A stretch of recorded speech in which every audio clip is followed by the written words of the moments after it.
할렐루야. 오늘도 이 자리에 나오신 여러분들을 하나님께서 사랑하시고 축복하심을 믿습니다. 오늘 전 우리 함께 합독한 말씀 사도행전 8장 1절로 7절 8절 말씀 본문으로 이 시대에 내 부류의 사람들, 이런 제목으로 이 시간 주시는 하나님의 은혜를 받고 나누겠습니다.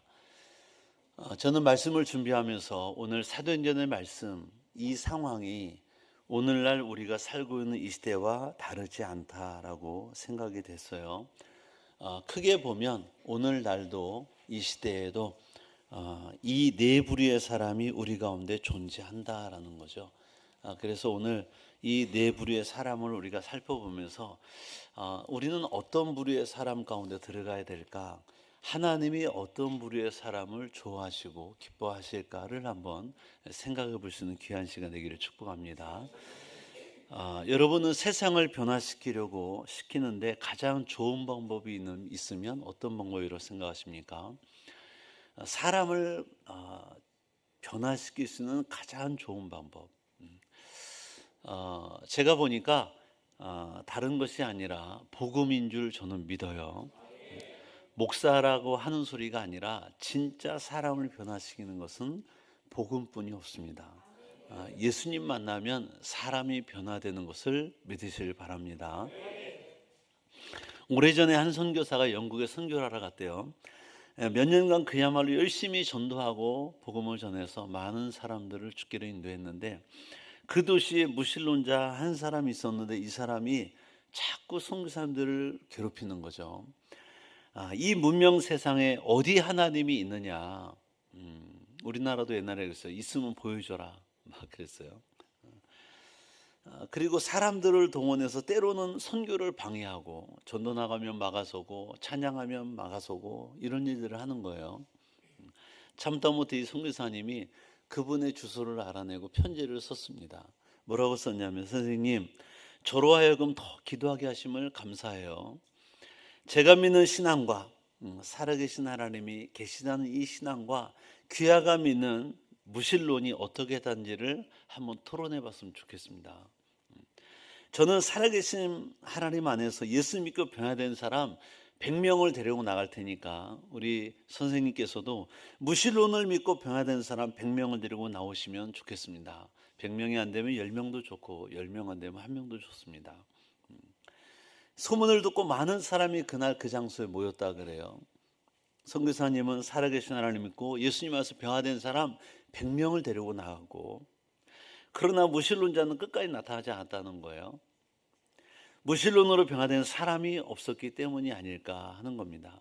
여러분, 사람은 주님 만나면 변화됩니다. 할렐루야. 오늘도 살아계신 주님은 우리를 찾아오시고 우리와 함께 하시면 그 사람의 삶이 변화된다. 그래서 세상을 변화시키는 가장 좋은 방법은 전도와 선교라고 저는 믿습니다. 세상을 바꾸는 것은 정치가 아니고 경제가 아니고 예수님의 복음이 그 사람을, 가정을, 나라를 변화시킵니다. 할렐루야. 오늘 본문에 보니까, 우리가 읽은 사도행전 1장 8절에 보니까 네 부류의 사람이 나와요. 첫째는 사울처럼 박해하는 사람들, 핍박한 사람들. 둘째는 스데반 집사님을 장사 지낸 경건한 사람들. 셋째는 예루살렘에 머물러 있던 사도들. 넷째는 박해를 피해서 예루살렘을 떠나 각처로 흩어진 사람들. 이 네 부류의 사람이 오늘 성경에 나오고 있습니다.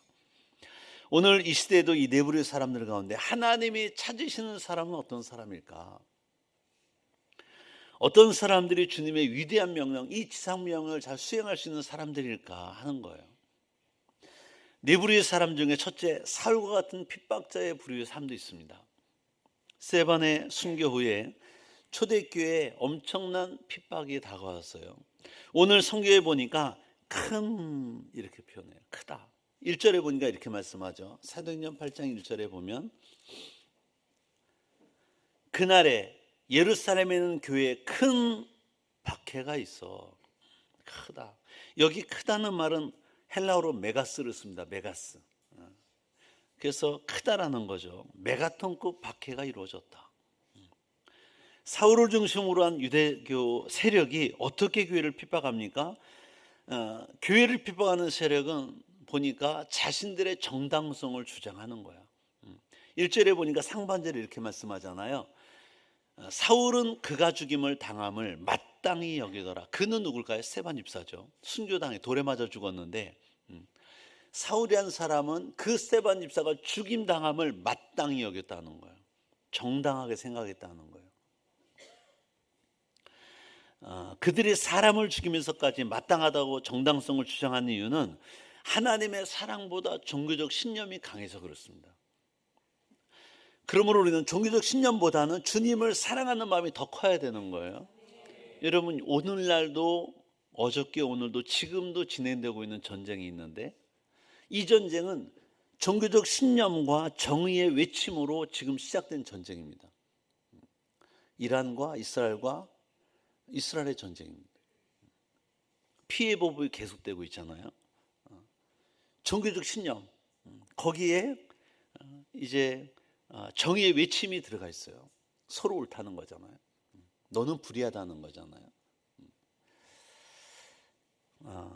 오늘 그 중심에 순교의 자리에 증인으로 서 있던 바울이 되기 전에 사울이 서 있습니다. 이 사울은 사무엘상에 나오는 사울왕의 사울이 아니에요. 바울로 봐야 된 사울입니다. 원래 바울이 전도자 바울이 원래는 이름이 사울이잖아요.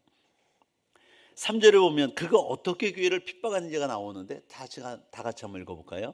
시작. 사울이 교회를 잔멸할세 각 집에 들어가 남녀를 끌어다가 옥에 넘기니라. 아멘. 어느 정도로 핍박하고 박해를 했냐면 잔멸했다는 표현을 써요. 이게 헬라어로 원어로는 리마이노마예요. 리마이노마이는 무슨 말이냐면 이 뜻을 이제 풀어보면 이런 거예요. 멧돼지 한 마리가 배추밭을 완전히 쑥대밭으로 만든 거예요. 무밭을 완전히 쑥대밭 만들어 놓은 거예요. 예수 믿는 자들을 다 각각 집에 들어가서 찾아내가지고 감옥에 가지고 고문하는 거예요. 완전히 예루살렘을 쑥대밭 만든 거예요. 그런 거죠. 잔인한 방법이죠. 근데 이유가 뭘까요? 이 사울이 이렇게 한 이유가 있어요. 하나님을 위하여야. 누구를 위하여라고요? 하나님을. 이해가 되지 않죠? 아니 어떻게 하나님을 위해서 예수 믿는 자들을 잡아다가 감옥에 가두고 고문을 할까? 지금 사울은 이단 사이비 교주가 아니고요. 누구보다도 구약의 율법을 정확하게 알던 바리새인이었어요. 가말리엘 문화에서 공부한 자예요. 하나님을 잘 믿으려고 애쓰던 자였습니다. 그런데 결과적으로는 하나님의 나라를 파괴하고 적그리스도 같은 역할을 지금 하고 있는 거야. 교회를 문 닫게 하는, 무너지게 하고 있는 거예요. 이유가 뭘까요? 하나님을 잘못 믿었다. 믿음이 잘못됐기 때문에요. 그래서 여러분, 우리가 예수를 믿을 때 그냥 믿는 게 아니에요. 하나님을 가장 잘 표현한 책이 성경 66권입니다. 하나님의 뜻을 가장 잘 표현한 책이 성경이에요. 이 성경 정경 66권을 잘 알아야 우리가 하나님을 잘 알 수 있고 하나님의 뜻을 잘 분별할 수 있고 믿음을 승리할 수 있어요. 성공적인 믿음의 삶을 살 수 있다. 오늘날도 마찬가지인데 잘못된 믿음과 신앙생활이 오히려 교회를 무너뜨립니다. 교회를 어지럽혀요. 교회를 힘들게 합니다. 가정들을 흐트러뜨려요. 우리 주변에 분명 예수를 믿는데 적그리스도같이 그렇게 하는 사람들을 봐요. 정의를 말하고 자기만의 잣대를 가지고 있고 교회를 마음대로 재단합니다. 저 교회 2단이야, 저 교회 3단이야, 저 교회 4단이야, 저 교회 5단이야, 우리 교회 9단이라. 일방적인 자기 입장을 저 교회 전체의 모습으로 확대해서 가는 거예요. 진정은 하나님 믿는 것이 아니라 자기 집착 내지는 허상을 주는 안타까운 거죠. 성경을 알면 그렇게 말하지 않아요. 예수님 만났다면 그렇게 말하지 않아요. 그러니까 지금 사울도 이렇게 한 이유가 뭐예요? 다마스커스에서 다메섹 도상에서 주님 만나기 전에 이렇게 일을 행했잖아요. 이해되시죠? 주님 만나기 전. 그래서 진정한 하나님을 믿는 것이 아니라 자기 집착이야. 자기 생각대로 예수 믿는 거예요. 하나님 믿는 거예요. 이런 사람이 열심을 내면 낼수록 교회 공동체는 힘들어집니다. 교회를 어지럽혀요. 또 하나 교회를 핍박하는 세력은 사람들을 슬픔에 빠지게 합니다. 2절에 보니까 이렇게 말씀하잖아요. 다 같이 읽어볼까요? 시작. 경건한 사람들이 스데반을 장사하고 위하여 크게 울더라. 아멘. 스데반의 죽음으로 모든 사람이 슬픔에 빠진 거예요. 오늘날도 사단은 성도를 깊은 슬픔에 빠지도록 하고요, 주님의 사명을 잃어버리게 합니다. 사람은 영혼육 유기체잖아요. 유기적 관계를 가지고 있어요. 그래서 혼적인 부분, 감적인 부분이 너무 낙심되거나 힘들고 슬픔에 빠지면 힘을 잃어버려요. 영적인 일도 힘을 빠질 수 있습니다. 그래서 저와 여러분들은 늘 성령 충만해서 세상에 주는 모든 슬픔을 이겨낼 수 있도록 주님 바라볼 수 있기를 축복합니다. 영이 충만하면 환경도 달 수 있는 힘이 있어요. 그래서 우리가 주님이 너희가 성령 받아라, 성령을 쫓아 행하라 이렇게 하신 말씀은 내 안에 하나님의 영이 충만하면 혼적인 부분, 육적인 부분이 부족하고 열악해도 이겨낼 수 있는 힘이 있습니다. 그래서 오늘 본문을 보면서 우리 안에도 이 사울과 같은 편견, 무지의 모습, 자기 욕망을 쫓는 이기적인 모습이 없는지를 돌이켜봐야 됩니다. 나는 맞고 너는 틀리다. 나는 너보다 나아. 이런 교만, 영적 교만이죠. 예수님은 뭐라고 그러셨냐면 다른 사람들을 나보다 낮게 여기라는 거예요. 당신이 나보다 낫습니다. 당신이 저보다 훌륭합니다. 당신이 저보다 더 뛰어납니다. 이 인정과 겸손이 결국은 자기를 높이는 거거든요. 결국은 자기가 높아지는 거고 인정받는 건데 이것이 안 된다는 거죠. 우리 자신이 하나님의 이름으로 하나님을 대적하는 어리석음의 자리에 떨어지지 않도록 우리가 주의해야 된다는 거예요. 그러므로 자기 주장이 아닌 하나님의 뜻이 무엇인가를 바르게 분별할 수 있는 지혜가 있어야 돼요. 하나님의 뜻이 무엇이냐. 교회 내부에 사울이 되지 않도록 우리가 주의해야 될 필요가 있습니다. 할렐루야. 핍박한 자가 첫 번째 부류라면 이 시대에도 두 번째 부류가 있는데, 둘째 부류의 사람은 경건한 부류의 사람들입니다. 2절에 보면 스데반 집사를 장사하려고 크게 울던 사람이 있어요. 이 경건한 사람들입니다. 당시 이 관습에 의하면, 당시 법에 의하면 산헤드린 공회원에서 집행을 받아 죽거나 고문당하거나 아픔을 당한 사람을 위하여는 울지 못하게 돼 있어요. 왜? 정당하게 벌을 받아 죽었는데 왜 우냐 이거야. 그런 거죠. 울어줄 가치도 없다 이렇게 말하는 거예요. 근데 오늘 신성모독죄로 돌에 맞아 죽은 스데반 집사를 장사하고 지내고 크게 울었다는 표현은 가슴쯤 통곡했다는 거거든요. 그러니까 이들은 이 관습을 무시한 채 지금 대성통곡하고 있는 거예요. 이것은 자신들의 행위에 대해서 어떤 불이익을 줘도 나는 개의치 않겠다 이런 표현입니다. 다시 말하면 산헤드린의 이 공회의 잘못된 결정에 대해서 정면 도전한 사람들. 그러면 이들은 누굴까? 정의로운 사람들이다. 사도행전에서는 그들을 경건한 사람이라고 표현합니다. 이들은 도덕적이고 정의롭긴 하지만 그러나 학자들은 말합니다. 예수 그리스도를 알지 못하는 사람들일 것이다. 정의의 이름으로 관습을 거스르고 장사를 지내고 가슴 찌고 통곡했지만 진정으로 예수님께 속한 사람은 아니다. 이들의 행위는 예수 그리스도를 믿고 따르는 믿음의 행위가 아니라 단지 사회의 불의를 보고 정의의 이름으로 호소하는 자들. 세상 보면 그런 사람들이 있거든요. 예수는 믿지 않는데 아주 의롭게 사는 사람도 있어요. 그래서 말하기를 당신은 정말 법 없이 살 사람이다. 인정받는 사람이 있다는 거죠. 착한 일을 많이 하고 선한 일을 많이 하고 모든 사람에게 인정받는. 주변에도 예수님을 믿고 따르지 않지만 불의를 미워하고 정의를 추구하는 사람들이 있습니다. 그래서 흔히 그런 사람들을 뭐라 그러냐면, 예수님 믿는 사람, 핍박하는 사람 이렇게 말해요. 네가 교회 다니는 사람보다 낫다 이렇게 말해요. 당신이 교회 다니는 사람보다 나아 이렇게 듣는 사람, 이런 말을 듣는 사람이 있어요. 그러나 분명할 것은 아무리 정의롭게 살고 불의를 미워한다 할지라도 그 안에 예수 그리스도의 영이 없으면 육에 속한 사람이다. 구원이 없다라는 거예요. 하나님의 칭찬은 없다. 사람들에게 칭찬받을 수 있어도 하나님께는 없다라는 거예요. 저는 우리 조상들이 아마 그렇게 살았던 분이 아닌가. 우리 어머니도 그랬거든요. 우리 어머니는 하나님 믿지 않았어요. 불교를 믿었어요. 그런데 우리 집에 똑순이는 없었는데 우리 어머니 별명이 동네에서 똑순이 엄마였어. 근데 이해가 안 됐어요. 우리 누나 이름이 선인데, 우리 누이 이름이 선이면 보통 이제 맞이 이름을 부르잖아요. 선이 엄마 이렇게 불러야 되는데, 아니 우리 엄마 보고 사람들이 다 부르기를 똑순이 엄마 이러는 거예요. 우리 집에 똑순이가 없는데, 그 표현이 나중에 알고 보니까 그런 거예요. 예의 바르고 인사성 바르고 정직하고 사람의 도리를 잘 지키는 사람, 흠이 없다고 말하는, 사람들에게 뭐라 소리 듣지 않는, 칭찬받는 이런 사람 있잖아요. 그렇게 말하는 거야. 제가 보니까 여기 경건한 사람이 그렇게 사회적으로 인정받는 그런 사람들이에요. 분명한 것은 그들 가운데 성령이 없어서 우리들 가운데 전도의 대상자가 될 수 있는 사람들, 할렐루야, 그런 사람이 예수 믿고 구원받아야지. 그죠? 그런 사람이. 셋째 부류의 사람이 나오는데 예루살렘에 머무는 사도들로 나옵니다. 성령 받은 사람들이죠. 예수님의 제자들이죠. 1절에 보니까 이렇게 말하죠. 다 같이 읽어봅니다. 시작. 사울은 그가 죽임을 당함을 마땅히 여기더라. 그날에 예루살렘에 있는 교회에 큰 박해가 있어. 아멘.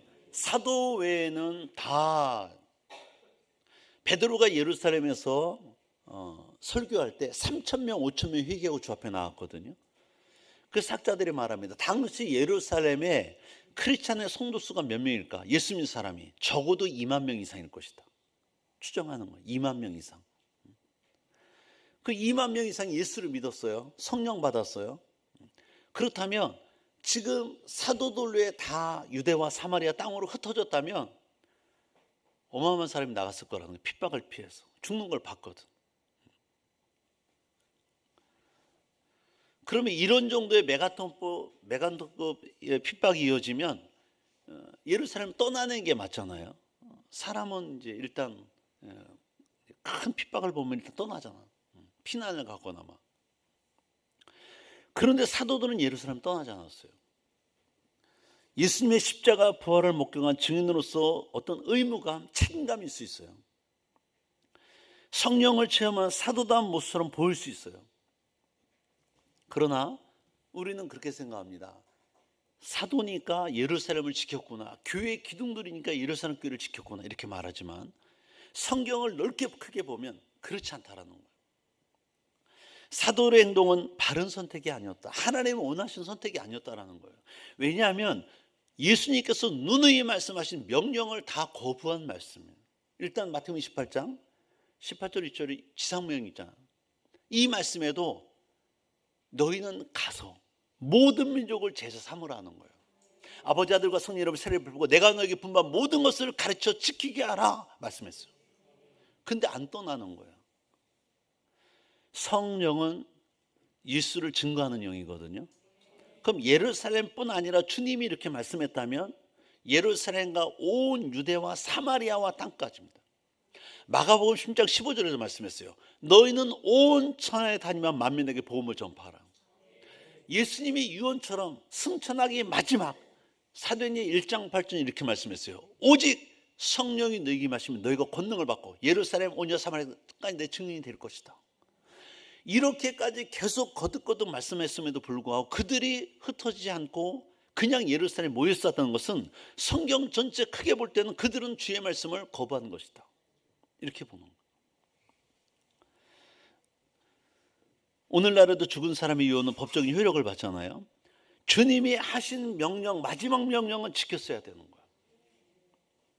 그들이 지금 고수하고 있는 예루살렘은, 이 교회는, 예루살렘은 예수 그리스도의 증인으로 살아가야 될 출발점이지 종착점이 아니다. 여기부터 출발 나가야 돼. 예루살렘과 온 유대와 사마리아 땅까지. 그러나 사도들은 예루살렘 떠나지 않았어요. 이유가 뭘까? 학자들은 말합니다. 베드로가 설교하면 그렇게 수천 명씩 회개하고 나온 그 교회, 지금으로 하면 대형교회예요. 이 대형교회를 놓고 갈 수가 없었다. 우리는 여기를 지켜야 될 사명이 있다라고 생각하시는 거 아닌가? 어떤 기득권, 이 교회를 우리 기둥들이야, 떠나면 안 돼. 어떤 영적인 교만, 이런 것들이 그들을 잡지 않았을까라는 거예요. 그리고 그 결과 주님의 마지막 유언 같은 말씀들을 다 지키지 않은, 잊어버린, 망각시킨. 여러분, 왜 스데반의 순교가 이루어졌을까? 왜 예수 잘 믿고 성령이 충만했던 예루살렘 성에 이런 핍박이 왔을까? 이유가 있다는 거예요. 예루살렘을 떠날 생각조차 하지 않은 있는 사도들을 땅끝으로 흩으시게 한 하나님의 방법, 이렇게 보는 거예요. 하나님은 이 핍박을 통해서 그들이 흩어지기를 원했어. 땅까지 복음을 전하고 교회를 세우고 나라가 하나님 나라 확장하기를 원한 거야. 근데 그들은 여전히 가만히 있는 거예요. 사도들은 주님의 뜻을 헤아리지 못했어요. 결국은 주님과의 뜻과는 무관하게 예루살렘에 머물고 있는 안타까운 모습을 볼 수 있습니다. 제가 개척해서 한 3, 4년 됐을 때 성도 수가 20명, 30명 부족하니까 그렇게 시작했어요. 그때 저희 신학교에서 방학마다 전국에 있는 교회들을 전도를 요청하면 전도팀을 파송하는 시간들이 있었어요. 2박 3일, 3박 4일, 4박 5일. 저도 고창에도 갔다 왔고 여러 군데 다녀왔는데 전북까지 가고 막 전국을 가거든요. 학년 따라 이제 파트를 만들어 가지고 전도팀장 해가지고 6, 7명, 7, 8명, 9명, 10명 이렇게 보내거든요. 우리 교회도 전도 인원이 필요하니까 전도를 신청했어요. 한 해는 1학년 신학 시작한 1학년들이 왔어요. 6, 7명, 8명. 우리 교회에서 2박 3일 동안 숙식을 하면서 같이 전도하는 거야. 자기들이 먹을 걸 다 가져오고 우리 교회에서 자고 전도하고 기도하고 전도하고 기도하고 전도하고 이 일을 하는 거야. 1학년의 믿음이 최고 좋더라고. 불붙어서 신학교 간 그 믿음이잖아요. 와서 열심히 했어요, 나름. 그래서 내가 참 보기 좋다. 그 다음 이듬해에도 또 신청했잖아. 왜? 첫 번째 와서 그래도 잘했어. 내가 원하던 대로. 두 번째 팀이 그 다음이 왔는데 4학년이 온 거야. 4학년 졸업반. 아니 이 친구들은 와가지고 기도만 하고 안 나가네. 밥하고 설거지하고 기도하고 밥하자고 설거지하고 기도하고 안 나가. 아니 뭐 하러 온 거야 지금? 전도해주러 온 거잖아. 지금 우리 성도들과 앞에서 나가서 전도하러 온 거잖아. 1학년처럼 열심히 특심으로 나가야 되잖아요. 안 나가는 거야. 서로 밥하겠대, 서로 설거지하겠대, 그리고 서로 기도하는 거야. 안 나가. 그래서 제가 안 되겠다, 하루를 지켜봤어요. 3박 4일 여기 있어야 되는데 안 되겠어. 그래서 내가 다 모아놓고 여러분 짐 다 챙기세요. 집으로 돌아가 주십시오. 후배들인데, 새카만 후배들인데 돌아가세요. 여러분이 지금 각 지방으로 교회로 온 건 좋은 일인데, 주의 나라 확장하고 전도하러 온 건데 와서 지금 뭐 하는 거냐? 와서 밥 먹고 기도하고 밥 먹고 기도하고 이러려고 하냐? 기도도 물론 좋죠. 나가야지. 다 내보냈어. 그랬더니 학교에 소문이 났어. 의정부는 쟤들 교회는 가면 열심히 해야 돼. 안 하면 쫓겨나, 잘려. 왜냐하면 나도 가서 열심히 해줬거든. 낮에는 애들 주일학교 해주고 밤에는 부흥해주고 막 낮에는 전도 다니고 막 열심히 했거든요. 근데 이렇게 안 하는 거야. 1학년들은 열심히 했어. 그래서 내가 보면 신학교 1, 2, 3, 4학년 중에 믿음은 1학년이 최고 좋다. 깨달았어. 4학년 때 되면 그 믿음이 다 식어가지고 이제 오늘 사도들도 내가 보면 그런 사람들이 아닌가. 이제 루즈해져가지고 그냥 여기가 좋사오니. 네 번째, 불의의 사람들인데 흩어진 사람들을 말씀하고 있습니다. 스데반 순교 후에 대박해가 날 때 사방으로 흩어진 사람들. 이걸 또 이상하게 보면 그렇게 생각돼요. 핍박이 온다고 피해 도망가? 에이 비겁한, 이렇게 볼 수 있다는 거야. 믿음이 없는 사람이 볼 때는 오히려 예루살렘 성을 지키고 있는 거에 믿음 좋고, 핍박이라는 그 성에 지키고 있는 그들의 믿음이 좋고, 도망가듯 다 뛰쳐나가는 사람들이 믿음 없는 비겁한 사람, 이렇게 볼 수 있어요. 그러나 그것이 결국은 하나님의 뜻을 이루는 길이었다라는 거죠. 중요한 것은 무엇으로 흩어졌느냐야. 여러분 아무리 순교를 해도 그 동기가 중요한 거 아시죠? 자기 영웅심리, 자기 과실에서 목숨 바쳤다면 이건 순교가 아니에요. 자기를 드러내기 위한 목적이지. 반대로 아무리 박해 속에서 도망치는 것 같이 보여도 무엇으로 흩어졌느냐? 12사도를 제외한 나머지 성도는 대부분 흩어졌거든요. 성경에서 그걸 증명하고 있는데 8장 4절에 나옵니다. 8장 4절 읽어볼까요? 시작. 그 흩어진 사람들이 두루다니며 복음의 말씀을 전할세. 흩어져 나간 그 많은 사람들이 무엇을 했냐면 가서 안락한 삶을 요구한 게 아니고 평안한 삶을 요구한 게 아니고 두루다니며 복음이야. 예수님을 전했다라는 거예요. 예수님 전했다. 복음 전했다.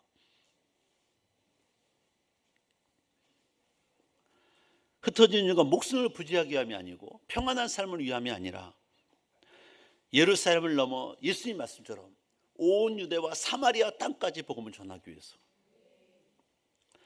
그러니까 이들이야말로 예수님에 대해 위임 명령을 바르게 깨닫고 순종하는 하나님의 사람들, 이렇게 볼 수 있는 거예요. 이 흩어진 사람들을 통해서 예루살렘에 머물던 이 복음이 세상으로 나오게 된 거예요.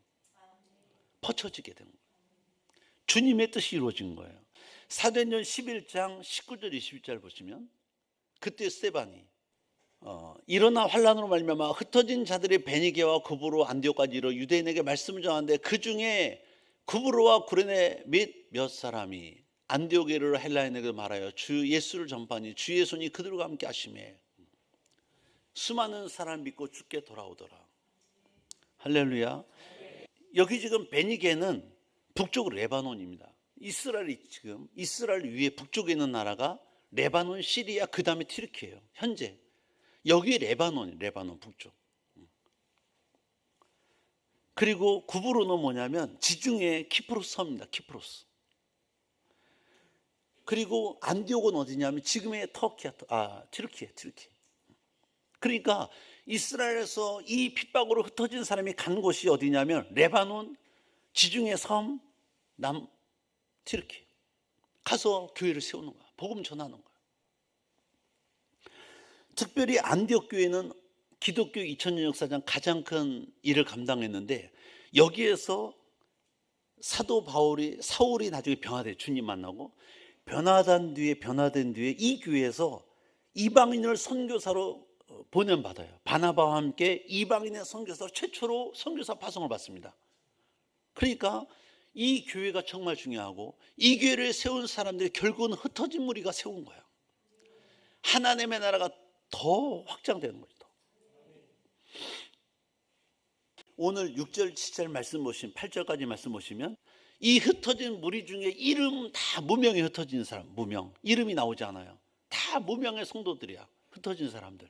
그런데 그 중에 이름이 딱 한 사람 나오는데 빌립 집사 나오잖아요. 빌립 집사. 이 빌립이 오늘 6절 7절 말씀 보시면 8절까지 말씀 보시면 이 빌립 집사가 사마리아 성에 내려가서 복음을 전합니다.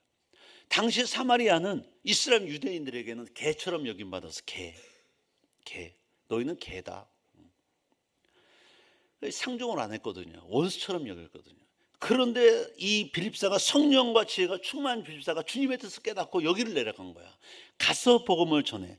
말씀 보니까 그렇게 말씀하자. 6절에 5절에 빌립이 사마리아 성에 내려가 그리스도를 백성에게 전파하니 무리가 빌립의 말을 듣고 행하는 표적도 보고 한 마음으로 그 하는 말을 따르더라. 복음을 전할 때 하나님 표적도 보여주세요. 귀신 쫓아나고 병 고치고. 7절 많은 사람이 붙었던 더러운 귀신들이 크게 소리지며 나가고 또 많은 중병자와 못 걷는 사람이 나으니. 보십시오. 흩어진 사람 중에 빌립 집사야. 목사가 아니에요. 선교사가 아니에요. 전사가 아니에요. 빌립 집사. 여러분 똑같은 집사, 성도가 가서 이 예수를 전하는데 하나님이 함께 하시니까 주님이 급한 뜻을 행하니까 주님의 손이 함께 하시는 거예요. 하신 일이 뭐냐? 많은 사람에게 붙었던 더러운 귀신들, 많은 사람이, 한 사람이 아니에요. 많은 사람에게 붙었던 더러운 귀신들이 크게 소리지며 나가고, 우리도 한 달에 한번 치유성회 하는데 제가 기쁨에 가서도 협력사적으로 일을 하잖아요. 한 달에 한 번씩 모이는데 400~500명의 목사님과 전사님, 선교사님, 성도들이 모이는데 손대고 귀신 쫓아낼 때 크게 소리 지르고 울고 뒤집어지고 난리도 아니에요. 정말 상상 이상으로. 그래서 막 그런 거 보면 화가 나는 거. 나는 하나님의 사랑하는 아들, 딸, 하나님께 쓰임받는 주의 종들에게, 선교사님들에게 또는 목사님, 전사님, 성도들에게 이 악한 것들이 붙어가지고 병을 주고 목회를 맡고 뭐 하여간 일이 안 되게 하고 자녀를 저주하고 막 이런 일을 막 얘들이 엮거든요. 그렇게 막 역사하거든요. 막아서거든요. 이런 것들 있는 걸 보면 가만히 내가 못 있겠는 거야. 화가 나는 거야. 막 이 더러운 귀신들 나와, 막 나와. 원래는 우리 순복교단은 조영기 목사님 때부터 귀신 쫓을 때 이렇게 줬어요. 예수를 제명하는 더러운 귀신은 나가 그랬거든요. 네, 나가 그러니까 성도들이 나가더라고. 그래서 반대로 나와 예수를 명한다, 나와. 반대로 이게 나와 나가가는 완전히 틀려요. 나와. 어쨌든 나오는 거니까. 그렇게 왜 화가 나는 거야? 이 더러운 것들이 이 더러운 귀신이라, 죄를 더러운 죄라 그러잖아요. 귀신이 죄짓게 하잖아요. 이 더러운 귀신들이 와서 성도로 죄짓게 하고 또 더럽게 막 역사해 가지고 막 질병을 앓게 하고 막 질병을 갖다 주고 목회가 망하게 하고 막 목회 안 되게 하고 교회를 무너뜨리고 막 그러니까 안수하고 막 열심히 특심으로 막 모기시기 막 어떤 때는 막 기도하고 나면 온몸이 땀으로 젖는 거야. 막 안에 네이부터 와이셔츠 다 젖어가지고 협력사들 조끼를 입거든요. 조끼가 있다면 젖어가지고 막 1시간씩 막 그냥 막 이게 화가 나는 거야. 이것들이 더러운 것들이 와가지고 막 주의 하나님의 형상대로 지음받은 이 우리 인간 하나님이 사랑하는 백성들에게 막 이 어려움을 주잖아. 가만히 있어요. 막 화가 나는. 여기도 보니까 많은 사랑에 붙었던 더러운 귀신이 크게 소리 지르고 나가고 울고 난리도 아니야. 막. 또 많은 중병자들이 병자와 못 건 사람이 나으니, 그러니까 주의 손이 함께함으로 주님의 뜻을 이루고 나가니까 이런 일이 막 일어나는 거야. 우리 다음 주에 미얀마 선교 가거든요. 12명이 가는데 1차가 1차 88%가 불교야. 불교. 기독교 인구는 5% 6% 왔다 갔다 해요. 어떤 때는 4%.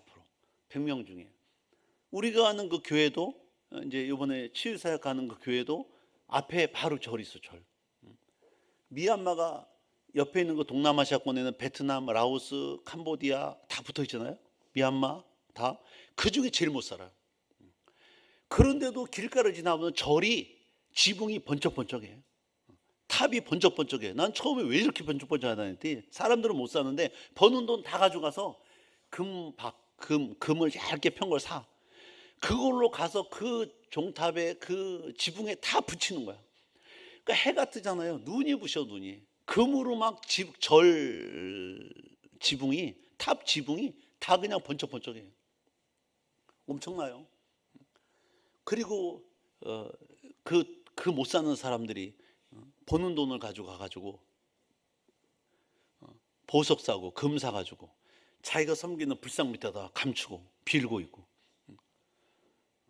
누가 파갈까 나는 생각하고 있어. 누가 파갈까. 너무 불쌍한 거야. 우상 숭배하면서.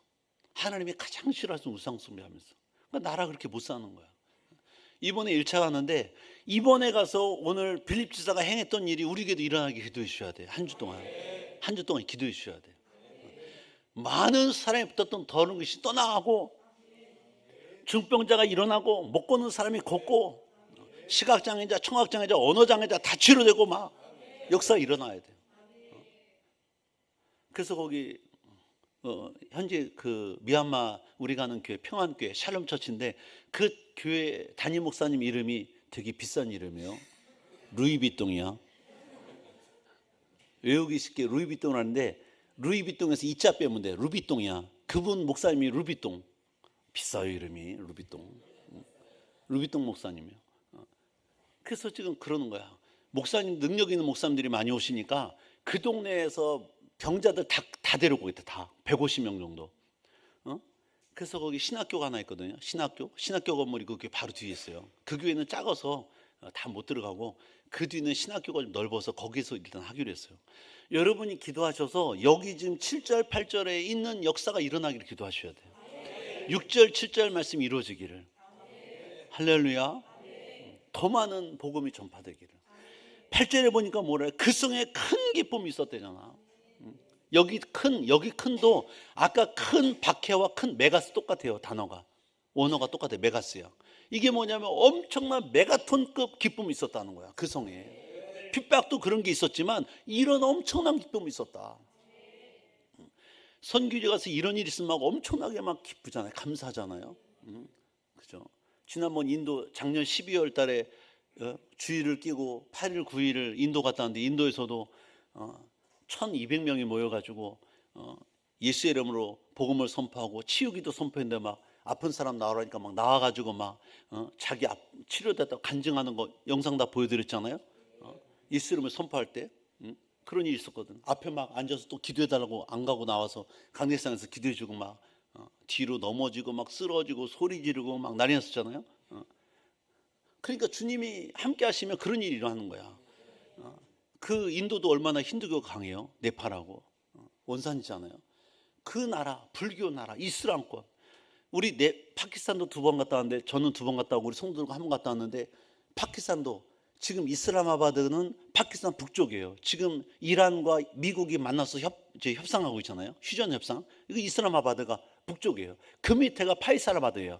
파이살아바드는 이슬람권인데도 성도 수가 3,000명, 5,000명이야. 그래서 교회를 가보니까 교회가 3,000명 모이는 게 있어. 설교했어요. 3,000명. 더 증축한데 뒤에 2,000명 성걸 더 2,000석을 더 5,000명. 이슬람권에서 5,000명 교회면요, 이건 메모드 교회, 메모드 교회. 한국의 여의도 수목회 똑같은 거야. 이런 일이 세상에 있어요. 왜? 이런 일이 가서 귀신 쫓아내고 병 고치고 막 복음 전하잖아. 가서 기온이 39도. 거기서다 제가 주일을 끼고 토요일 날 왔는데 주일 날 제가 못 썼잖아. 1부 2부 못 썼어요. 9시 11시에 못 썼어요. 그때 탈진 왔거든요. 거기서 아침 8시에 나가가지고 밤 10시까지 사역했으니까 아침 저녁까지 밤까지만. 근데 여기는 지금 공산권이잖아요. 여기 미얀마 양고는 안전하지만 여기는 지금 내전 상태예요. 아직도 거기도 나라도 이 나라 외곽은 내전이에요. 못 돌아다녀요. 외국인들 다 잡아갑니다. 그 양고는 안전해. 아직은 반군이 이제 다스리는데 여기는 그래서 저희가 원래 여기도 밤까지 하려고 했어요. 그런데 성교사님 지난주에 와가 요청하는 거야. 목사님 안 되겠습니다. 오전과 오후만 해주세요. 근데 4시 전으로 끝내주셔야 됩니다. 아니 밤 8시까지 하려고 했는데 안 됩니다. 왜냐하면 오는 사람들이 멀리서 오는데 외곽에서 오는 거야. 외곽에서 차를 타고 몇 시간씩 오는 사람들은 끝나고 늦게 가면 반군이 잡아간다는 거야. 그러니까 낮에 가야 돼. 낮에 해 밝을 때 가야 된다는 거야. 그러니까 일찍 끝내주셔야 된대. 그래서 원래는 선교지 가면은 정말 세상 말로 빡세게 오전 오후 밤까지만 했거든요. 노는 일이 아니니까요. 아니 파키스탄도 12시간 걸려가고 미얀마도 8, 9시간 가야 되거든요. 3시간 양곤에서 태국 방콕에서 경유해서 가지만 9시간 하잖아요. 그렇게 오래 가서 아니 몇 시간 하려고 가? 너무 아깝잖아. 그러니까 막 가서 파키스탄 같은 데 네팔 인도 같은 데 막 아침 저녁 밤 막 이렇게 막 하는데 아니 이분이 막는 거야. 안 된다고. 안 된다. 그래서 지금 조정했어요. 시간은 오전 오후로만. 밤에는 못해. 그러니까 이런 상황인 거야 지금. 여기도 내전 상태라 이제. 미얀마도 내전 상태거든요. 반군하고 정부는 싸우고 있거든요. 그러니까 하나님이 함께 하시면 가서 복음 전하면서 이런 일이 막 일어나야 돼. 할렐루야. 불교 믿던 사람들이 와가지고 치료돼 봐요. 뭐라고 얘기했어? 야, 하나님이 살아계시다. 지금 필립이 그 일을 한 거거든요. 더러운 귀신 쫓아내고 병든 자 고치고 복음을 전하고 막. 이 놀라운 역사의 출발점은 바로 무명에 흩어진 사람들에 의해서 이루어졌다라는 거예요. 결국은 여기 흩어져라는 번역된 단어가 헬라어는 디아스페로예요. 디아스포라예요. 디아스페로에서 흩어진 사람 일단 디아스포라가 나왔습니다. 이 디아스페로는 뜻을 정확히 말하면 농부가 씨앗을 흩어 뿌리는 거야. 그러니까 원래 씨 뿌리는 건 농부 마음이잖아요. 고랑을 만들어 놓고 내가 씨를 막 뿌리잖아요. 많이 뿌리든 적게 뿌리든 농부 마음이에요. 농부 마음. 이 뿌릴 때 이거 흩는다는 표현을 써요. 흩는다. 스페레이로 뿌린다. 흩는다. 그런데 이것은 자발적으로 흩어진 것이 아니라 하나님께서 박해란 도구를 통해서 의도적으로 흩으셨다는 거예요. 1절에 다 흩어지니라. 이 표현은 능동적으로 사람이 흩어진 것처럼 보이나 본문에 보시면 원문에는 쏭태로 돼 있어요. 흩어짐을 당했다로 돼 있어요. 그러니까 하나님이 흩으신 거야. 큰 세반의 역사로 핍박으로 말미암아 사람들을 흩어지게 하신 거야. 이 흩어진 사람들이 디아스포라의 중심에 떴던 사람은 사도들이 아니야. 무명에 흩어진 사람들. 2000년 전 이 땅에 성육신의 말씀이 육신되어 오신 예수님이야말로 디아스포라의 증인이에요. 예수님은 하늘 보좌 다 버리시고 세상에 임하셨어요. 자신의 몸, 자신의 피와 땀을 이 땅에 다 흩으셨어. 뿌리신 분. 디아스포라의 원조가 예수님이시다. 가장 높은 곳에서 가장 낮은 곳에 임하신 디아스포라. 그 결과 죄로 심하는 온 인류를 구원하신 생명의 주가 되신 그 주님이 디아스포라의 원조되시. 원조. 흩어진 분의 원조. 그래서 예수 그리스도를 주로 고백하고 발자취를 따른 우리들은 예수님이 제자들이라면 우리도 디아스포라 돼야 되는 거야. 여기가 좋사오니 우리 교회가 좋사오니 안 나가면 안 돼. 사실 많은 교회가 요즘 다 어렵잖아요. 성도들 어렵고 재정적으로 어렵고 막 힘드니까 헌금이 들어오면 선교 구제하는데 안 쓴다는 거야. 모아. 근데 죄송하게도 우리 교회는 개척에서부터 지금까지 모으는 일이 없어요. 계속 나눠줘. 땅 사주고 물 끌어다 주고 선교지에 전기 끌어다 주고 이번에도 미얀마 송일선 모셔가지고 2,000명 사는 마을이 가난한 지역이 있는데 거기 땅을 이 미얀마 양곤이 땅값이 계속 오르니까 거기도 양곤 지역인데 그 낙후된 지역인데 시골 거기다가 원주민을 위해서 교회를 하나 세웠으면 좋겠다는 거야. 나한테 그 얘기를 왜 하는 거야? 그러면서 그 땅이 한 150평인데 내가 물어봤어. 얼마나 가냐 했더니 한 1,600만 원 하는데 사실 뭐 1,600만 원 우리 3,000만 원 필리핀 땅도 사주고 3,200 들여서 모두 이거 케냐에 학교도 지어주고 뭐 컴퓨터 시설도 다 해주고 막 이런 일을 막 했잖아요. 그런 거에 비하면 할 수 있어. 근데 우리 교회도 빛 가운데로 걸어가 있잖아. 빛 가운데로 걸었는데 우리가 지금 그것도 마음대로 해준다 말을 못 하잖아. 그러니까 그냥 기도합시다. 기도. 근데 조만간 성령이 말씀하실 것 같아. 네가 해봐라. 차후간. 그러니까 뭐냐면 현실에 안주하고자 하면 하나님의 핍박이 와. 내가 보니까 교회가 선교하고 구제해야 돼요. 할렐루야. 전도하고 선교해야 돼. 이것 때문에 교회가 세워진 거야. 교회가 메모 듣게 되고 교회 성도 많이 모으려고 하는 게 아니라 교회는 그것이 나눠주고 베푸고 선교하고 구제하는 교회가 하나님 기뻐하신 교회. 오늘 말씀해 주면서 우리 교회는 그런 교회 되기를 원해요. 주님의 제자라면 우리도 디아스포라가 되자. 우리도 선교지 나가는 돈이요 다 모아놓으면 우리 교회 쓸 때 많아요. 우리도 지금 다 어떻게 보면 빛 가운데로 가고 있으니까. 그러나 우리가 더 심고 나누면 하나님 더 주시는 거야. 더 큰 일을 많이 해라. 더 많은 일을 해라. 할렐루야. 사회바다는 계속 받기만 하니까 썩잖아. 구르지 않는 돌은 이끼가 껴요. 그러나 계속 샘을 퍼주면 더 맑은 물이 나와. 할렐루야. 그래서 저는 그걸 원해요. 주님이 그걸 원하세요. 우리 교회도 좋고 녹양동은 이제 벗어나야 돼. 더 벗어나야 돼. 의정부 경기도 땅까지. 할렐루야. 그래서 우리가 선교 가서 지상민영 말씀 전하고 치유성의하고 귀신 쫓아내고 병 고쳐주고 주님이 하신 일이에요. 주님이 하신 일. 제자들이 한 일이에요. 제자들.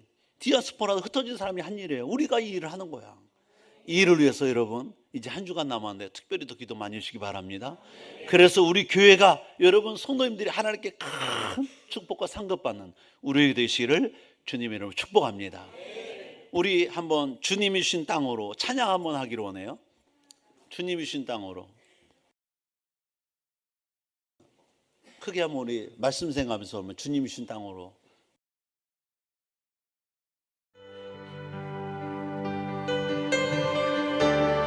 나에게 주신 말씀으로 믿고